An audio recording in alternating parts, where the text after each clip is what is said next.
In 1901, when police broke the chains of a dark attic room in Poitiers, France, they discovered a living skeleton weighing a mere 25 kilograms.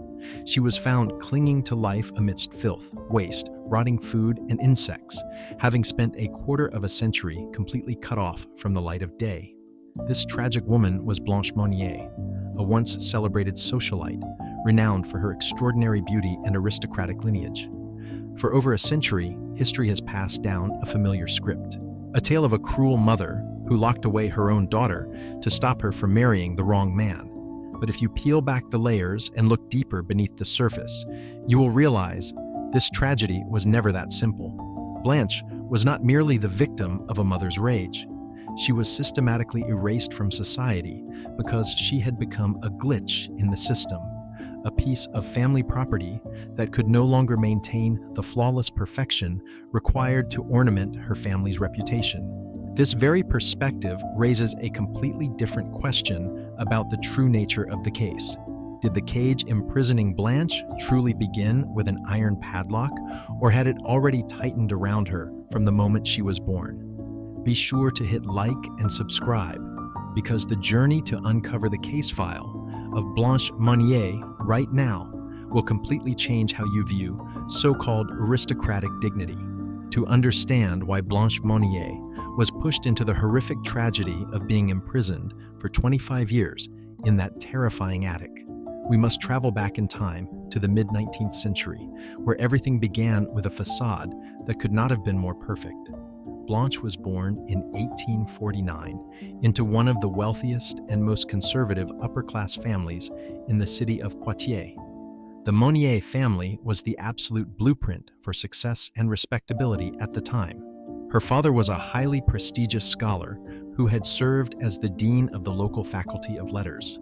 Her brother Marcel was a talented lawyer with a powerful voice in the local parliament. And her mother, Madame Louise Monnier, was the epitome of an elegant, commanding matriarch who strictly placed family honor above all else. Amidst this world of silk and luxury, Blanche grew up and quickly became the center of attention wherever she went. She was blessed with striking beauty, possessing a wealth of thick, lustrous hair and large, brilliant eyes full of life. Contemporaries described Blanche as a joyful, high-spirited girl whose infectious charm attracted dozens of wealthy suitors from across the region, all competing for her hand in marriage. To any outside observer, Blanche possessed a life of ultimate freedom and happiness. Yet in the elite world of that era, a young woman's beauty and grace never truly belonged to her. If we look deeper beneath the glamorous veneer of lavish galas and elegant carriages, we see that Blanche had actually been living in invisible cages since the day she was born.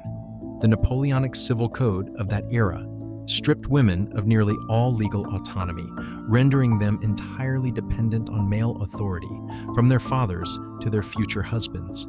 Under such a system, Blanche was never viewed as an independent individual with her own feelings and dreams. Instead, she was treated as a symbolic asset, a high-end commodity owned by the Monnier family.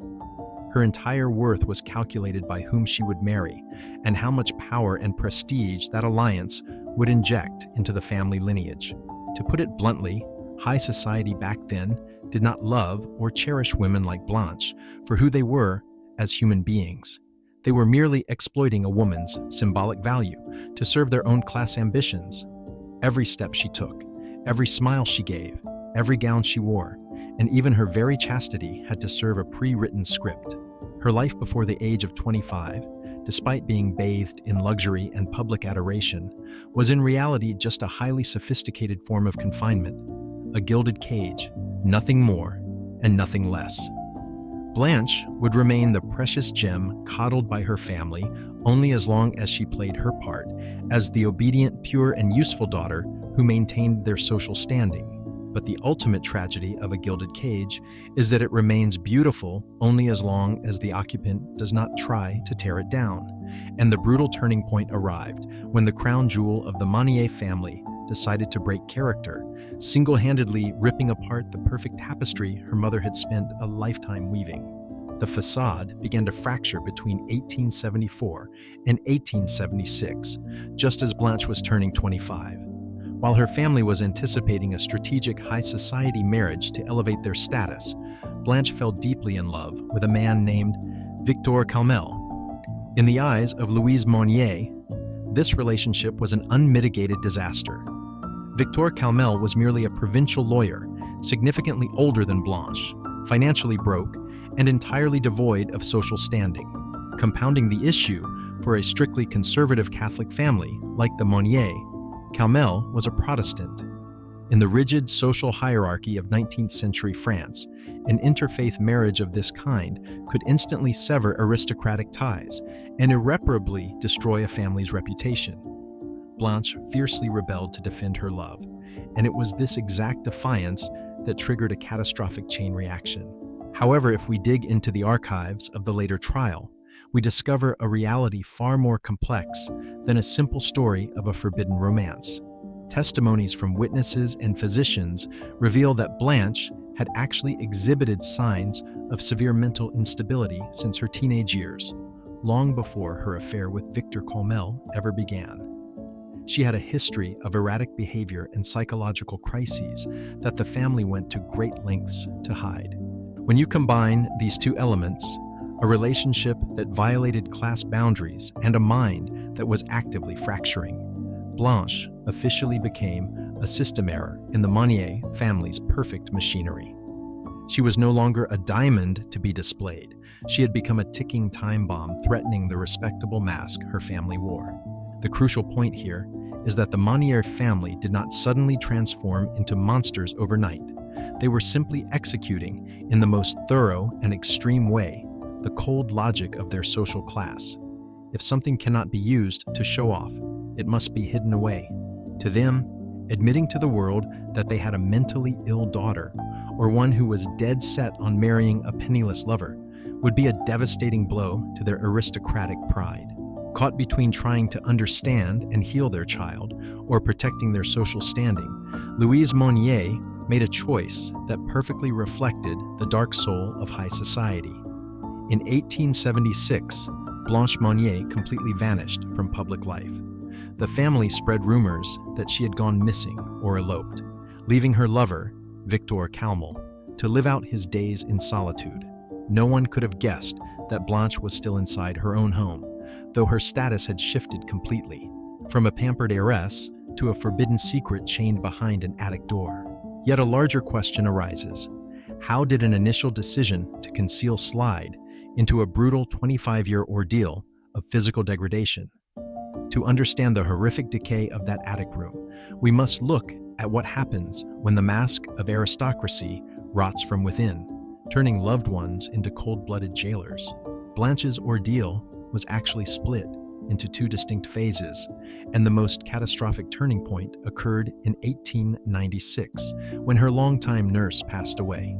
During the first 20 years of her confinement, the attic was not yet the literal hell on earth that the police would later stumble upon. Blanche still received medical attention, was bathed regularly, and was even allowed downstairs on occasion to play the piano. But when her nurse died, Louise Monnier, who was by then over 70 years old, began to display increasingly miserly and neglectful behavior. She hired young, inexperienced servants and systematically cut off funding for basic necessities. When a maid requested clean nightgowns and sheets for Blanche, Louise flatly refused, calculating that Blanche would only stain or tear them anyway. This chilling choice to prioritize household economics over basic human dignity plunged Blanche into her final years of absolute torment, reducing a former socialite to a skeletal phantom rotting in the dark. At this point, most of us would immediately label Louise Monnier an inhuman, sadistic monster.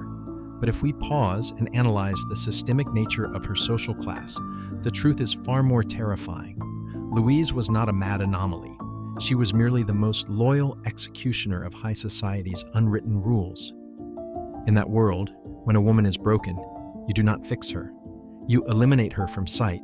The foul, waste-encrusted attic room upstairs did not exist in opposition to the luxurious, silk-lined parlor downstairs. On the contrary, It was the exact price, the mandatory condition for that parlor to continue its elegant existence. Downstairs, the Monnier family still hosted tea parties, received intellectuals and politicians, and put on a grand display of piety and cultured decorum. Meanwhile, upstairs, they kept locked away the rotten truth they could never allow society to see. Blanche Monnier was not hidden away simply because her family wanted to punish her. She was hidden because she was living proof that the entire system of aristocratic dignity was decayed at its core. If she were allowed to step outside with a shattered mind and a neglected body, the mask of the entire family, and by extension, their entire social class, would crumble to pieces. The most disturbing realization is that this decay was never an absolute secret. The servants inside the house knew the truth perfectly well, but they stayed silent out of sheer terror of their matriarch's power. The neighbors in the surrounding area heard it too. In 1892, a full 9 years before her rescue, a neighbor distinctly heard Blanche screaming through the sealed windows, crying out to ask what she had done to deserve such horrible torture, and weeping that God must not exist if he allowed his creatures to suffer with no one coming to her rescue. Yet for all those years, not a single person called the authorities, and not a single soul knocked on the door to demand answers. An entire civilized community collectively maintained that silence for a quarter of a century.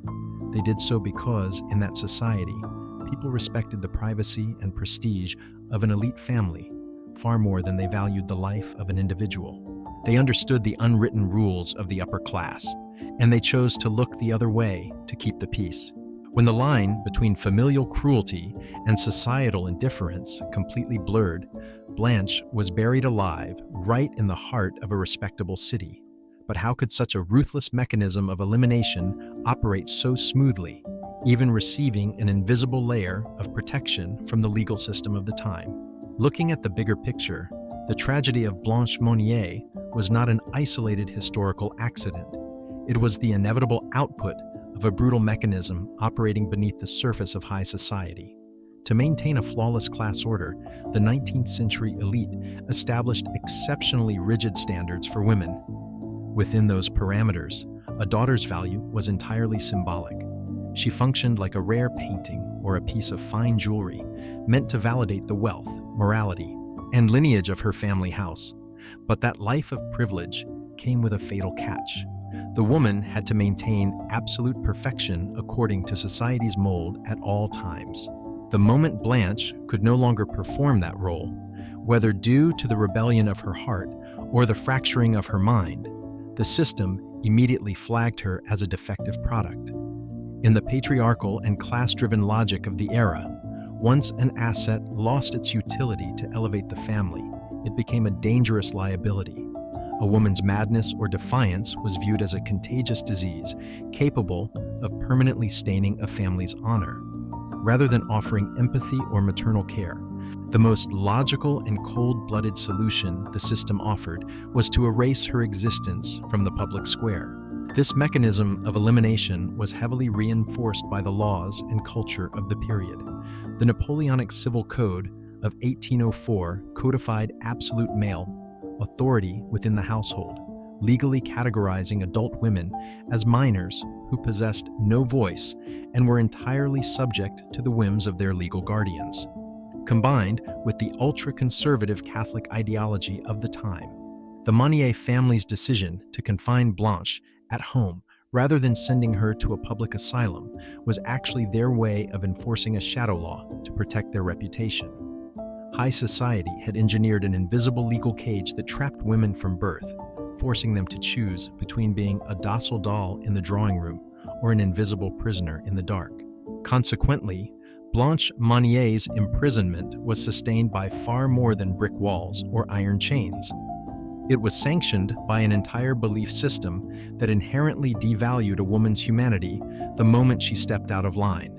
But no dark secret, no matter how deeply buried under layers of luxurious silk, can stay hidden forever.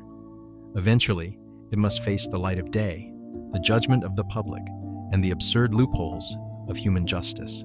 On May 23, 1901, when the attic door was kicked open by the police, The Monnier family secret was exposed to the world, shattering their monument of righteousness. Yet the justice system that followed operated with profound irony. Madame Louise Monnier died just 2 weeks after her arrest, taking her cold defiance and complete lack of remorse to the grave. Her brother Marcel Monnier faced the court alone.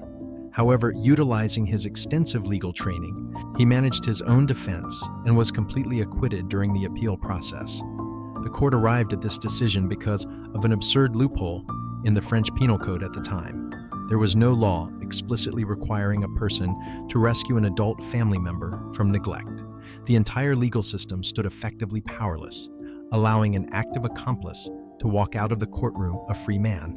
As for Blanche Monnier, she was rushed to a hospital and spent the final 12 years of her life in a psychiatric facility in Blois before passing away in 1913. Medical staff there recalled that despite her mind being completely shattered by a quarter-century of torment in the dark, Blanche remained remarkably gentle, showing a profound fondness for flowers and perfume. The innate kindness and longing for beauty of the young socialite had miraculously survived beneath the ashes of decades of abuse. She died in quiet obscurity, largely forgotten by a public that had already moved on to newer scandals, closing a life that had been systematically crushed by her own flesh and blood. Looking back at the entire case, Blanche Monnier was never just a victim of the Monnier family. She was the victim of a civilization that treated women as symbolic property to barter for power and prestige. The cage that imprisoned her was not forged on the day the padlock snapped shut on that attic door. It had been cast from the very expectations society placed upon her since her youth. The demand to be beautiful, to be obedient, to remain pure, to marry within her class, and to glorify her family name. The moment she could no longer bear the weight of that performance, the very system that had once celebrated her turned its back and discarded her without mercy. This century-old story leaves us with a haunting echo in the modern world. Today we look back at that attic in Poitiers and shudder with horror, but have we truly escaped those invisible cages? Or have we simply traded them for more sophisticated modern iterations, where women are still pressured to perform under the weight of artificial perfection, dictated by societal standards of appearance, lifestyle, and success? The attic in Poitiers didn't actually close in 1901. It just changed its form.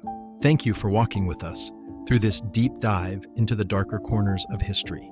What are your thoughts on the 25 years of silence maintained by the community surrounding the Monnier house? Is collective indifference more terrifying than the physical chains used by her family? Let us know your thoughts in the comments below. And don't forget to hit like and subscribe so you never miss our upcoming deep dives. Until next time, take care.